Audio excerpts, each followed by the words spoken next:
Hey everyone, I'm Eolia, a 28-year-old marketing executive. I love being creative and turning ideas into reality. My wedding day was perfect, like something out of a dream. I married my college sweetheart, James. The sun was shining, flowers were everywhere, and love filled the air as I walked down the aisle. I felt like the luckiest girl in the world. "You look absolutely stunning," James whispered as I reached him at the altar. I smiled back, my heart racing with excitement. "And you look incredibly handsome," I replied. The ceremony was beautiful, but I noticed James's father, Richard, sitting in the front row with a serious look on his face. He's always been a bit intense. At the reception, my best friend and maid of honor, Lisa, pulled me aside. "Girl, you did it. I'm so happy for you," she said. "Thanks, Lisa, I couldn't have done it without you," I replied, hugging her. As we mingled with the guests, I overheard Richard's golf buddies, Tom and Mike, making some inappropriate jokes. "Hey James, better enjoy the honeymoon while you can. It's all downhill from here," Tom joked, laughing and nudging Mike. I rolled my eyes, trying to ignore them, but James squeezed my hand to reassure me. Later, I noticed James's mom, Eleanor, hovering around Richard, always seeking his approval. It was a little unsettling to see how she listened to him for every little thing. "Eleanor, dear, get me another drink," Richard ordered. "Of course, honey, right away," she replied quietly. The best part of the reception came when my boss, Victoria, walked over to us with a gift. "Eolia, James, congratulations, I have a little something for you," she said, handing us an envelope. We opened it and were shocked. "Tickets to Bali." "Victoria, this is too much," I exclaimed. "Nonsense, you two deserve it. Go plan your dream honeymoon," she insisted with a smile.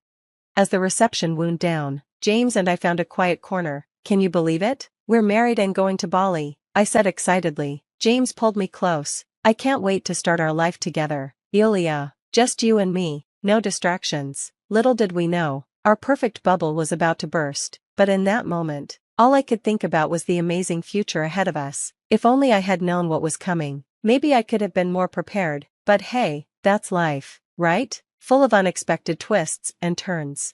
As we said goodbye to our guests and got ready to leave for our temporary apartment, I couldn't shake the feeling that something was off. Maybe it was the way Richard kept looking at us or how Tom and Mike were whispering and laughing in the corner, but I pushed those thoughts aside. Nothing could ruin this perfect day, or so I thought.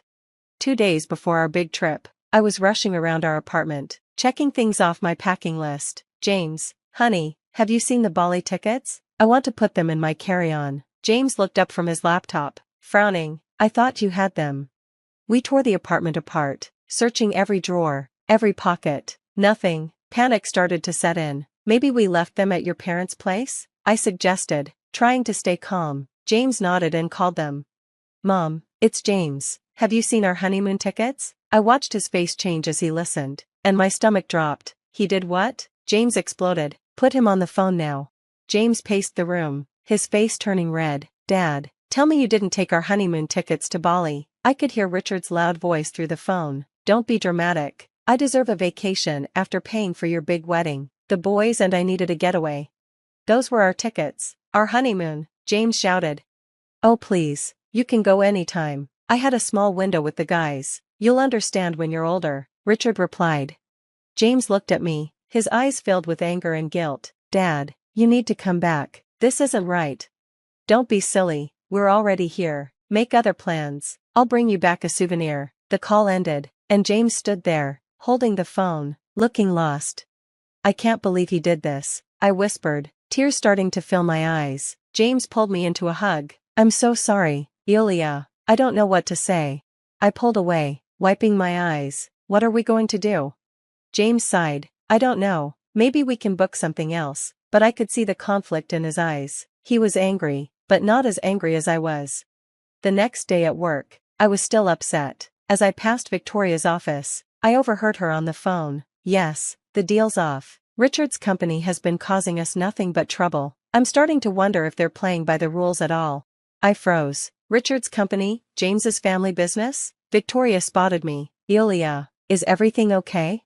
I forced a smile. "I'm fine, just some honeymoon stress." Victoria gave me a sympathetic look. "Oh, sweetie, is there anything I can do?" I shook my head, though my mind was racing. What was going on with Richard's company?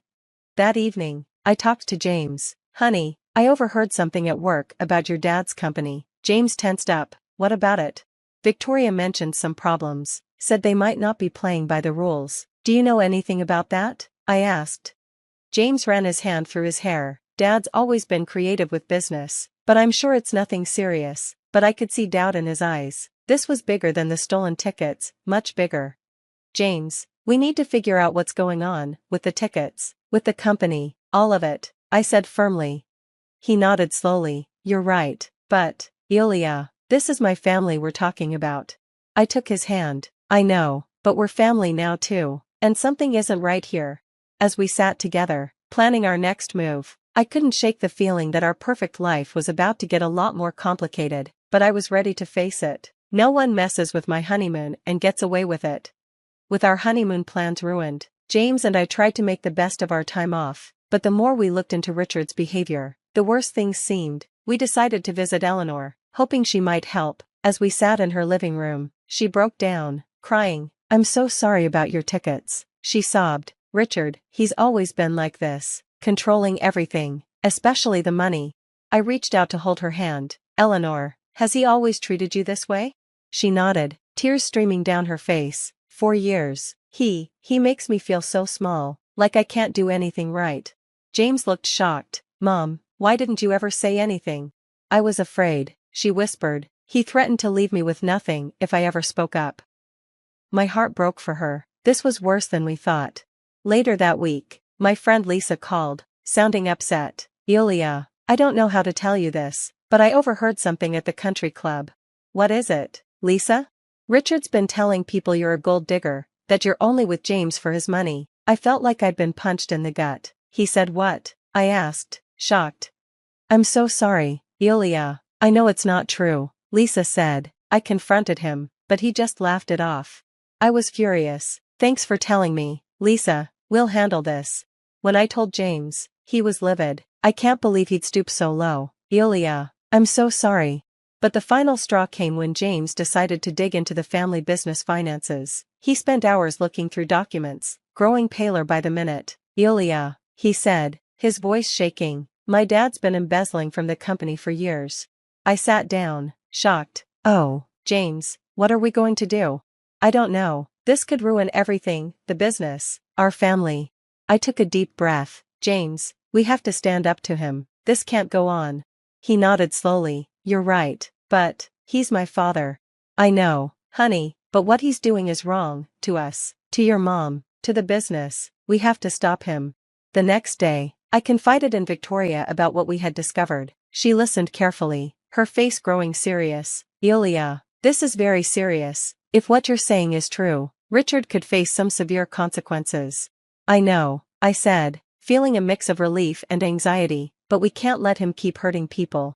As we were planning our next move, we got word that Richard was back from Bali. He swaggered into our apartment as if nothing had happened. Kids, did you miss me? Bali was fantastic. You should really go someday, he said with a smirk, but his grin faded as soon as he saw our faces. James stood up, standing tall next to me. Dad, we need to talk. About the tickets, about how you've been treating Mom, about the rumors you've been spreading, and about the money you've been stealing from the company. Richard's face went white. For the first time, he looked scared. I squeezed James's hand, feeling proud. This was just the beginning, but we were in this together. Richard's toxic behavior was about to end, and he had no idea what was coming. Over the next few weeks, we put our plan into action. James and I worked tirelessly, gathering every piece of evidence we could find of Richard's embezzlement and shady business practices. Look at this, James said one night, pointing to a spreadsheet. He's been siphoning off funds for years. I nodded grimly, and here's proof of him manipulating contracts. Victoria's going to want to see this. True to her word, Victoria used her connections to trigger a full audit of Richard's company. The day the auditors arrived, you could hear Richard shout from 3 floors down. What is the meaning of this? He roared. But it was Eleanor who delivered the final blow. With our support, she finally found the courage to file for divorce. I've frozen all our joint accounts, she told us, her voice shaking but determined. He won't be able to touch a penny. As the evidence piled up and the walls closed in, Richard showed up at our door. He looked haggard, desperate. Kids, please, he begged. I can explain everything. I'll make it right. I'll pay for a new honeymoon, anywhere you want to go, Richard begged. James stood firm. It's too late, Dad, we're done. You can't do this to me, Richard shouted. I'm your father. I stepped forward. A father doesn't steal from his children or spread lies about them. You made your choice, Richard, now live with it. We shut the door on his protests, feeling a mix of sadness and relief. The next few months were a whirlwind. Richard faced multiple fraud charges, and his business empire started to crumble. Tom and Mike, his golf buddies who'd enjoyed our stolen honeymoon, distanced themselves quickly. I always knew there was something off about Richard, Tom claimed, conveniently forgetting his part in it all. Eleanor, free from Richard's control, began to thrive. She started volunteering at a women's shelter, helping others escape toxic relationships. I feel like I can breathe for the first time in years, she told us over dinner one night. At work, Victoria called me into her office. Ilya, your integrity through all of this has been remarkable. We'd like to offer you a promotion. I was speechless. Thank you, Victoria, that means so much. Finally, almost a year after our wedding, James and I got our honeymoon. As we sat on a beach in Bali, watching the sunset, I reflected on everything we'd been through. You know, James said, squeezing my hand, I think we're stronger now than we ever would have been if things had gone smoothly. I nodded, leaning into him. We've learned a lot about standing up for ourselves and not letting toxic people control our lives. To us, James said, raising his glass, and to cutting out the poison and embracing the good.